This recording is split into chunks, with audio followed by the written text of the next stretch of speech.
for joining us today. My name is Elena Trucker. I'm the Chair of Education for the California Independent Booksellers Alliance. I want to thank Penguin Random House, our sponsor for our education sessions, and I'm happy to introduce today Gary Bolles. Gary is the chair for the Future of Work with Singularity University, a global learning company. He has done 150 virtual lectures in the COVID era through his San Francisco company, Charette LLC, and he is the co-founder of eParachute.com, the company he started with his father, Richard Bolles, the author of What Color is Your Parachute? As the former editor of 6 technology magazines, he has written countless articles, but The Next Rules of Work is his first book. Thanks so much for joining us today, Gary. Go ahead and take it away. That's wonderful. Thank you. I appreciate the opportunity to be able to offer a few of what I call sort of fire starter ideas about how work, learning, business are all changing, and maybe some ideas, especially for those listening about in the context of the book world and what some of the opportunities might be in terms of not just responding to a lot of those changes in the worlds of work and learning, but actually being able to leverage them and take advantage of them. So I just want to run through a few slides and see if these fire starter ideas pique some thinking on your part. So I'm going to do some brief screen sharing here, and then hopefully some of you, one or more of these ideas will pique some of your thinking. So if any of these ideas are interesting to you, obviously I'm going to be covering a lot of this in the book, but I've also got a website, gbolles.com, and I've got a lot of links to a variety of the ideas that and articles that I mentioned. And just to give you a frame of reference, I actually have 3 hats that I spin constantly. I'm the chair for the Future of Work with Singularity University, which is a global think tank and global learning platform. I've got a small but mighty consulting company with my business partner and my wife, Heidi Kleinmaus, that we focused on what we call initiatives with impact. And then we also have a small software company that I started with my father, Richard Bolles. And he left behind an amazing legacy with What Color is Your Parachute? I'll talk about some of those stories. But it's providing career change tools for people online. And then I've also got 9 courses on LinkedIn Learning with about 850,000 learners, where I talk about ideas like having learning agility and developing a learning mindset.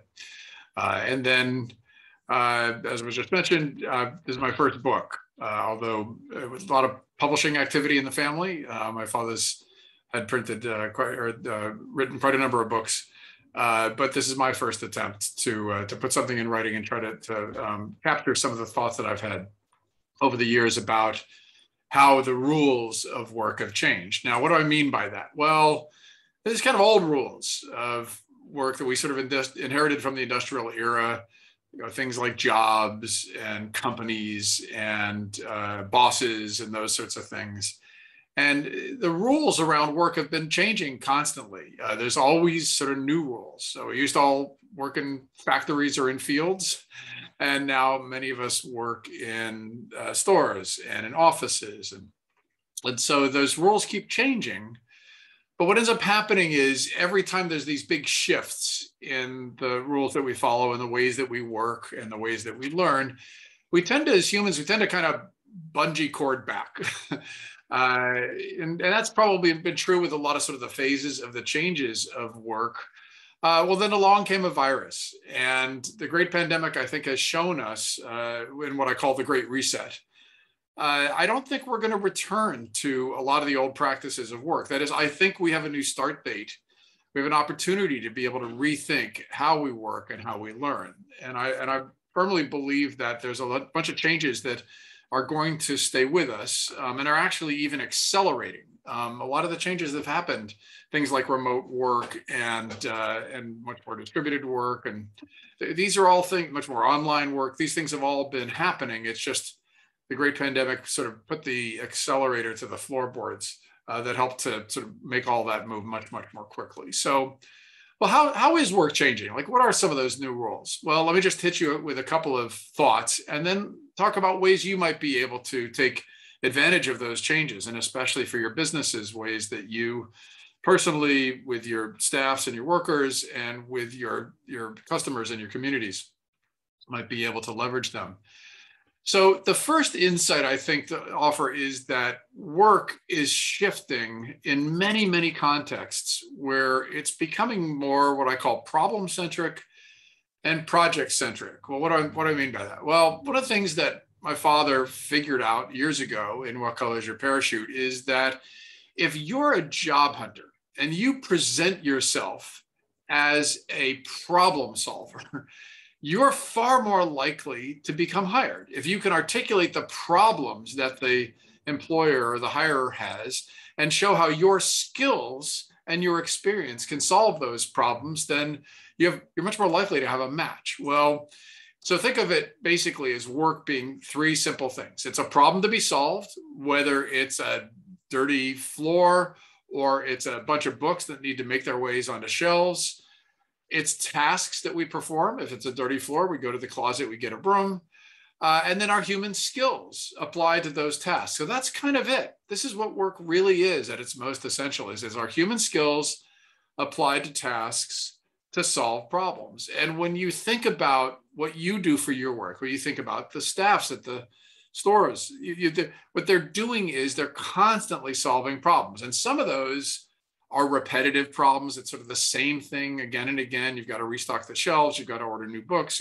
But some of them are brand new. A customer comes in and has something new, a topic you've never heard of before, or wants to be able to explore a learning path. And you've got to learn how to solve a new problem. Or there's a new method of being able to reach your customers. That's a new kind of social media or a new way of advertising. And you've got to master that to be able to reach that new customer base. And so these are constantly changing landscapes of problems. And then we're continually using new skills, increasingly what are often called 21st century skills. So this is going to be more like what work will continually be, is we're going to be focusing more on the problems to be solved. And they'll often be in the context of projects. And then basically, we're going to see more and more of how the skills that are needed to be able to solve those problems are going to become much more of what I call flex skills. We used to have deep, deep knowledges, go to school for a long period of time to learn the skills to solve certain problems. And we're finding that a lot of that learning is changing. And I want to explore just how.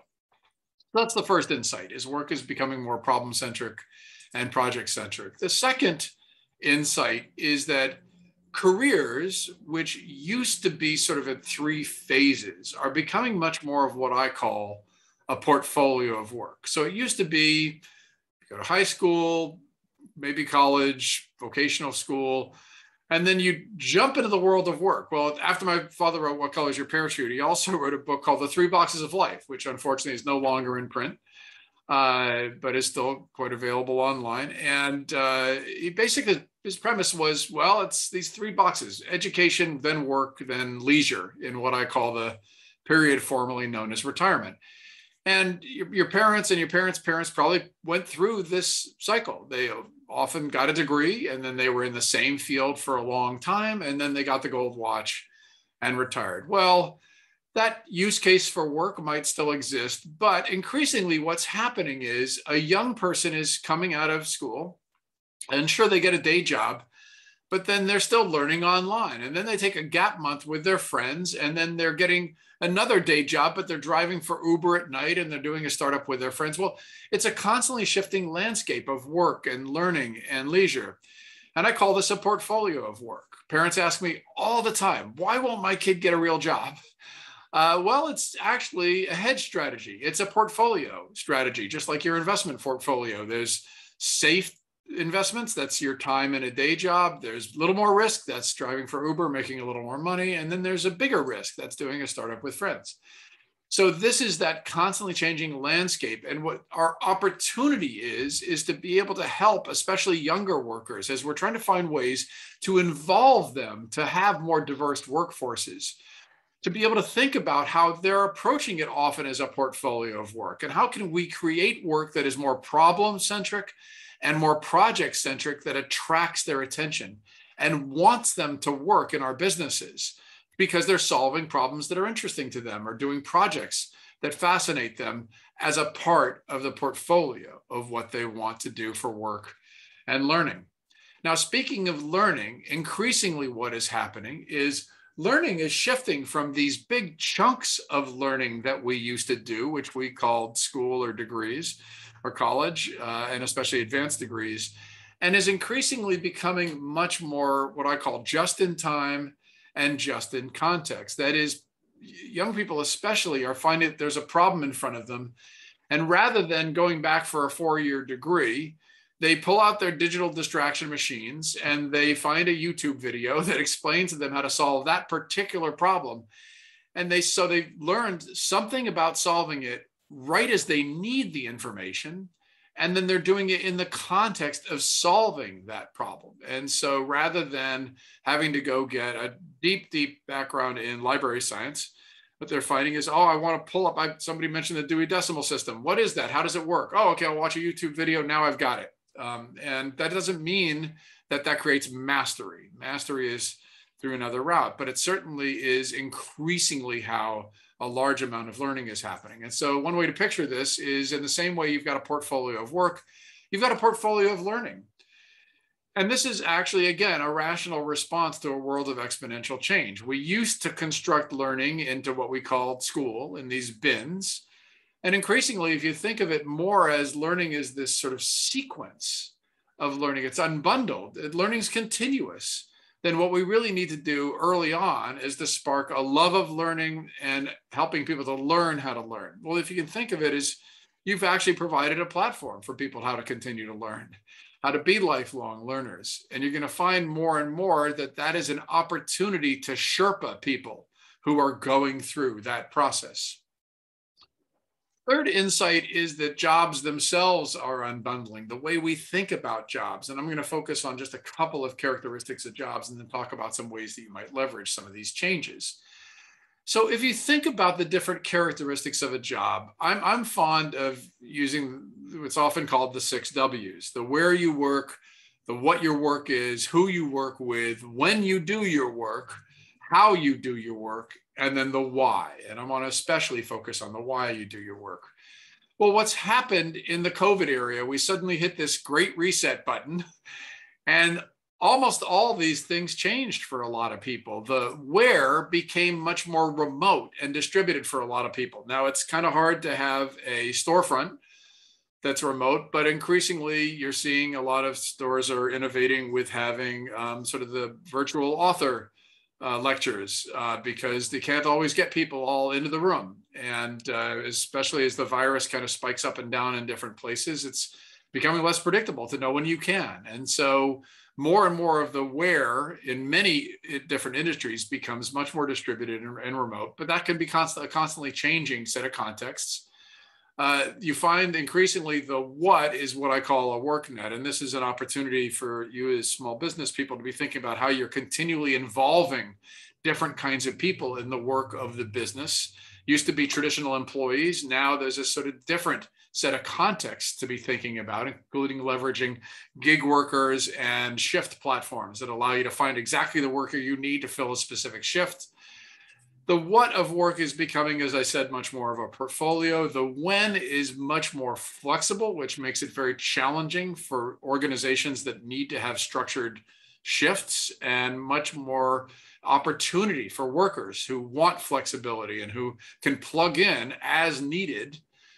The how, there's an increasingly different tool set. A lot more work is being found through gig platforms and through online apps.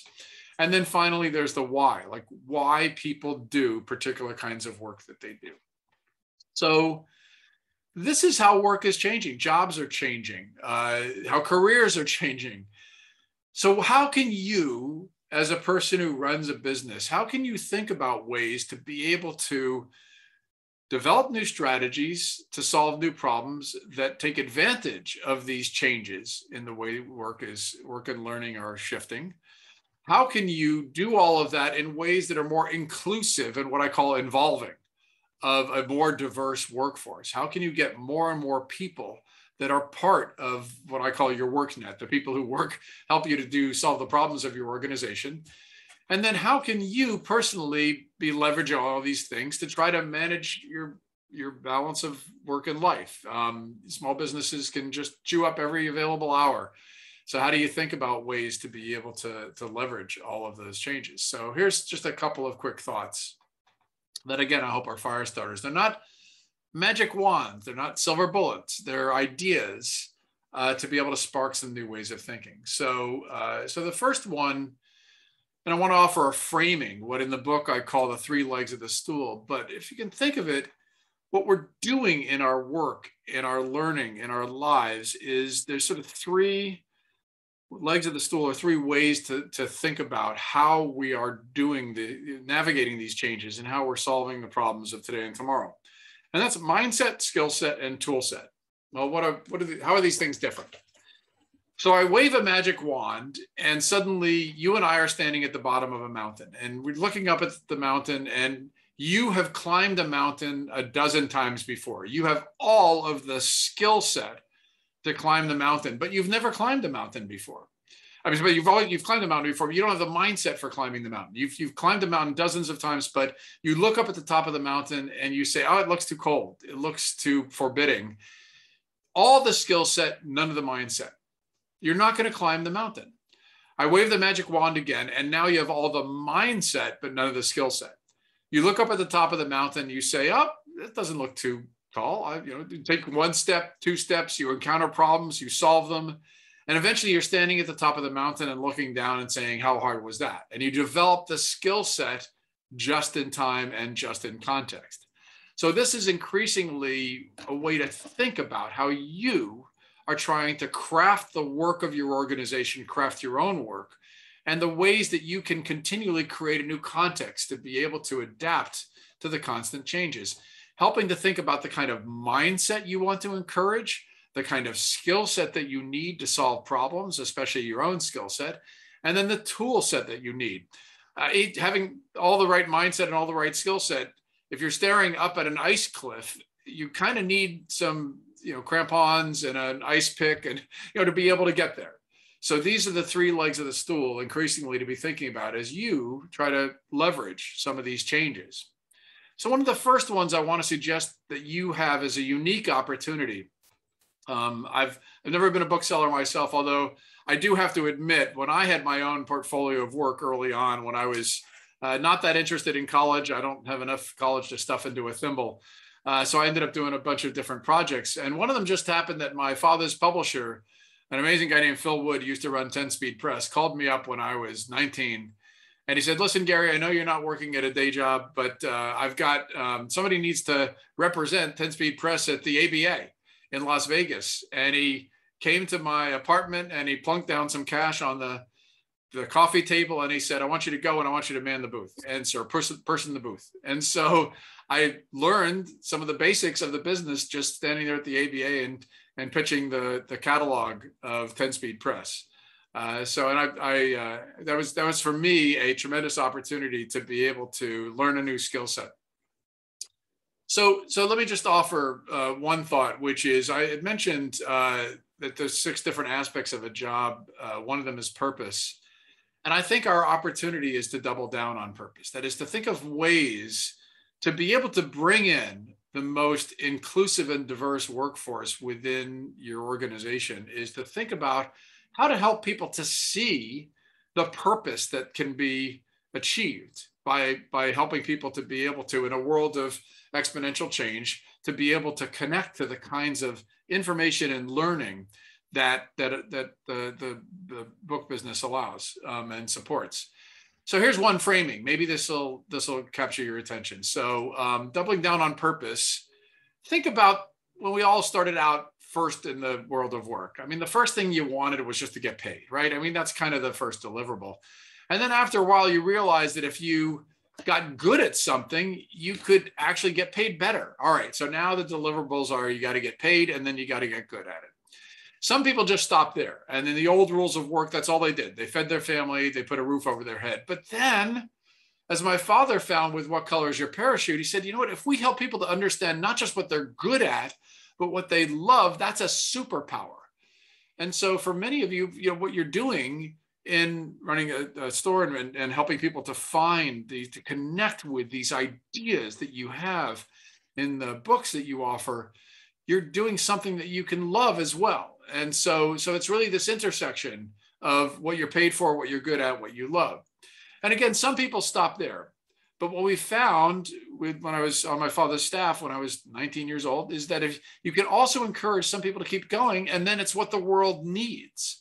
So how do you have purpose that actually fills some kind of capacity that society needs?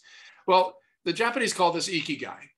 And actually on Okinawa, which is one of the longest lived populations in the world, they think that it's a life not well lived unless you do all four of these things.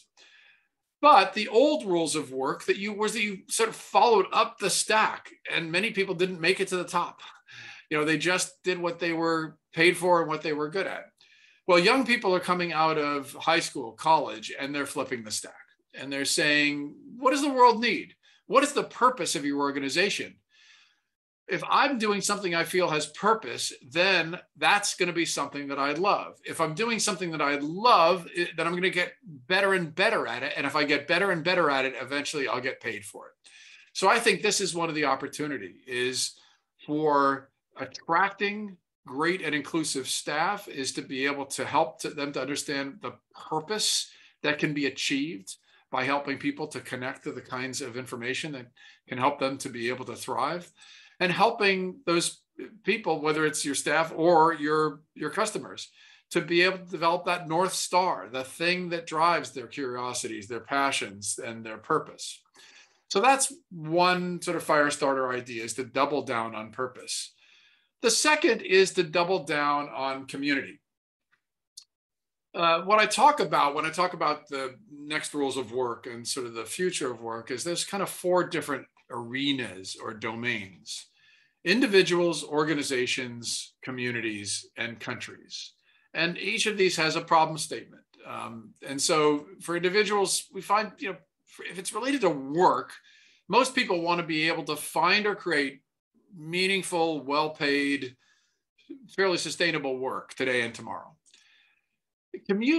Organizations typically want people that are going to come in and solve problems. So you don't want somebody to come and work at your business that create problems. You want them to be problem solvers, and you want talented problem solvers today and tomorrow. Communities have a whole bunch of constituents. There's kind of ecosystems, and they want people to be able to thrive today and tomorrow. And then finally, countries at the macro level. I spend a lot of time with ministers of labor and education around the world, and they want to build these inclusive economies. Well, you are basically a business that is anchored in a community. And and it's more than one community typically. So there are communities of geography. And when you have a storefront, you're linked to your community of geography. But there are also communities of purpose, communities of interest, which is something you actually enable deeply, communities of learning and education, and then there are communities of action. You have a platform that can enable all of these. You have the capacity to be able to continually channel people to match up with the things that they feel can drive their curiosity, that can help them to be able to develop their own purpose, that can help them to be able to get deeper and develop mastery on different topics, to be able to connect with others who have similar interests. And all of that is a sustainable function in a community, which makes it a sustainable function as a business. And so some of the ways you can leverage these next rules as they're changing is, how do you help someone to understand the portfolio of work that they might have? How could they develop a portfolio of learning, that is to be able to learn in a range of different things that fascinate them, not just individual fields as was common with the old rules of work, but at the intersection of fields? How can you help them to learn just in time and just in context, to be able to develop that picture of the North Star that continually drives their path? And then increasingly, especially as you bring young people in as part of your more diverse workforce, those are digital natives. They understand deeply what social media does and how it works. And they can be actually your Sherpas to building the connections with your community. And I think one of the deliverables, then one of the opportunities, if you think of the mindset shift, is that you can be the community's curiosity engine. When someone in your community is curious about something, wants to learn or be exposed to new ideas, or you can be that engine to help them to continually develop that curiosity. And then finally, for you individually, one of the opportunities is to think about all of this, these changes, as ways to be able to continually double down on your own focus but to do it intentionally, right? What ends up happening so often is that work can expand to fill every waking moment, and a business can expand to fill every waking moment. So you've got these sort of twin towers of drive that continually demand more and more of your attention. And what we need as we're developing these portfolios of work is to be more intentional. You've got the opportunity, because you did this in the COVID era. You had to shift. You had to go through pivots. You've got the opportunity to think of that now as a process that you've gone through. We all had to do it because almost overnight we suddenly had to adapt. Well, as we bungee cord back to some of the older ways of living, we can take a lot of the learnings that we've gotten and we can continually apply them. So you can think of ways to be able to continually encourage your business to continually adapt, to be able to innovate, come up with new ways to be able to engage with your community, but to do that intentionally, to time box as much of your own time as possible so that you reserve the time for your own learning, you reserve the time for your own leisure, and don't allow work to just to take over. You can develop your own portfolio of work and learning and leisure, where you are intentionally trying to box out the time that you spend on a daily basis, on a monthly basis, on an annual basis, and plan to be able to continually give yourself the space so that you can keep thinking about and co-creating ways to be able to continually adapt going forward.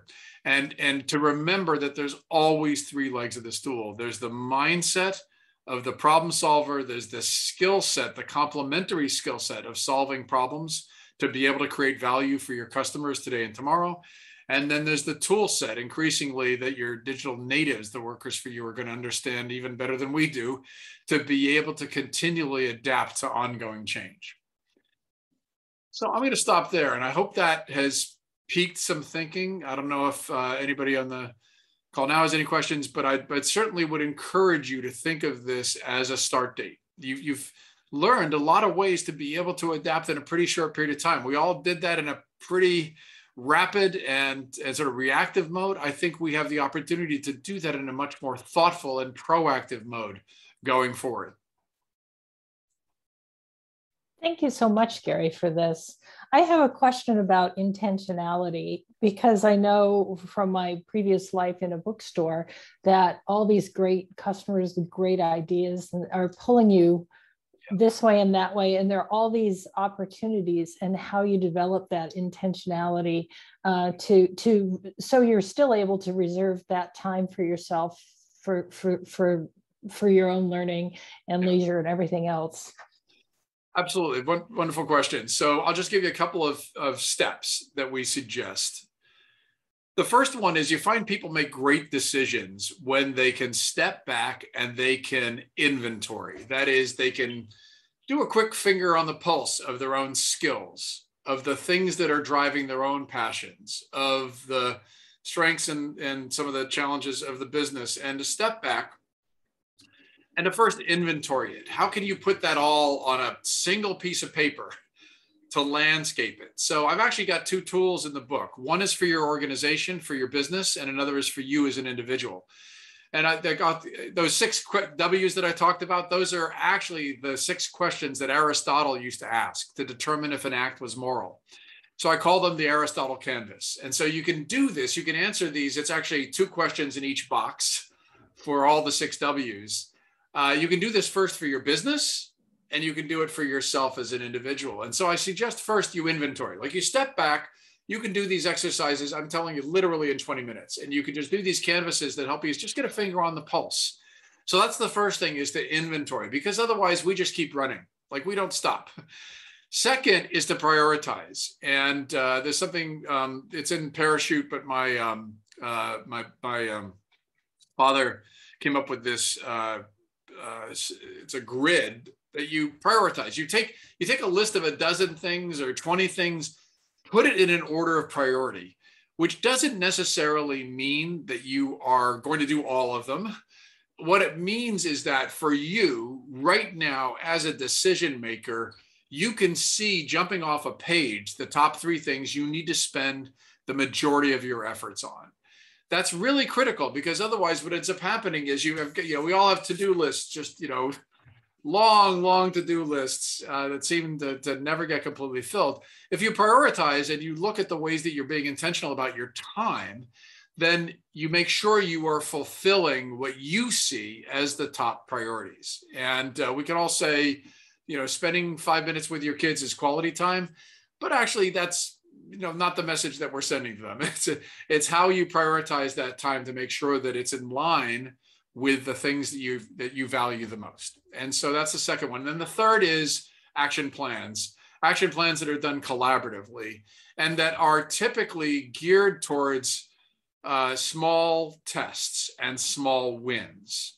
One of the things I talk about in the book, if you've got a new idea for a new offering, or you want to do a new kind of community outreach program or a new social media campaign, I talk about rapid prototyping in the book. You can actually figure out ways to be able to test new ideas with existing customers really quickly, like in minutes, not in days, weeks, or years. And so having an action plan where you can test and learn very, very quickly, these are the things we find help people the most. Inventory, prioritizing, and then quick action plans. And but to do all that on a canvas of being intentional about blocking out your time and honoring the time that you have blocked out for your own time to just reflect and read, or to be able to have time with your family and friends. So, and then I saw a question about how can you proactively help people to structure their just-in-time and just-in-context learning? Okay, back to some of the same steps. The more that individuals in the team, you all have superpowers, right? And so think of superpowers as being like this. If this is sort of the axis of what you're good at, from stuff you suck at, the stuff that you just are really, really excellent at. I mean, anybody empirically would say, yeah, you're the go-to person for that. And this is the axis, which is what you love, from stuff you hate to stuff you really, really enjoy. You just are constantly attracted to. It doesn't take a rocket scientist to figure out, okay, this bottom quadrant here, not very good. Stuff you hate and stuff that you're not good at. And this magic quadrant up here, stuff you love and stuff that you're really, really good at, that's the perfect location. Well, so each of you on your team, you have superpowers. That's what's up here in this corner. You got stuff you're good at and stuff you love, and you're all on a learning path. Now, what we find is that a lot of people, they learn here because they have to. They followed the Ikigai stack and they just did what they got paid for, and then they got good at, but they didn't love it. You find that people are much more able and more likely to follow this path of things that they love, that they get better and better at. So think of, first off, as your team as a portfolio of problem solvers. You have, it's like the superhero movies, right? So there's a door that needs to be knocked down. Oh, that's the Hulk, right? Okay, so there's a person that needs to look at a lot of the different trends that are happening and decide some of the things you're going to focus on in terms of populating some of the shelves of the book. There's one person's really good at surfing the zeitgeist. Okay, great. You should be the one that's continually looking at these things. And then how do you build that portfolio out so that you each know what each other's superpowers are, know what you're good at, but what you're also developing. And then how do you help each of you to see the parts that you most want to develop in, like the things that you're fascinated by, but you're not that good at, or what are the things that nobody loves to do, but still need to get done? But how can you figure out ways to make those as effective as possible? How do you split up those tasks? Or how do you make them so that you can do them as efficiently as you can, so that you can move on to the things that you love and you're good at?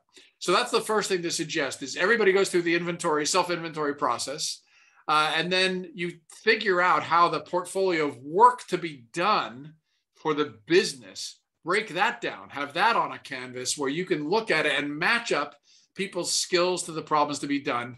And then there are things you need as a business. You need your workers to be able to determine, listen, I know you're not good at stocking the shelves. You don't like to stock the shelves, or I know you're not good at working with customers and helping them to find the thing that you like, but I want to help you to get better at that. And to build that into your intentional portfolio of learning. And then what you can find is some people are really comfortable with this, especially younger people. And then some older people, they don't have the mindset for it. So one of the books that I hope is on your shelves is Carol Dweck's book on mindset. And Carol has just she just basically says it's either a growth mindset or a fixed mindset. What you're going to find is this just-in-time and just-in-context learning. You got more of a fixed mindset. They're probably not working in a bookstore anyway, but if they're working in a bookstore and they've been doing sort of the same things over and over again, that's more of a fixed mindset. They're not going to be as comfortable with this just-in-time and just-in-context learning. So you have to help them get out of their comfort zone. You got to help them to identify something that they want to learn, and then give them an opportunity to be able to learn something very briefly and then teach that to others in the store. And so that's one way to be able to help people to start to develop this skill of learning, is to help them to be able to pick something that they can learn pretty quickly, watch a couple of YouTube videos, read a couple of books, and then have to teach it to others. It has an amazing concentrating process for people to help them to be able to continually build this skill set of continual adaptation.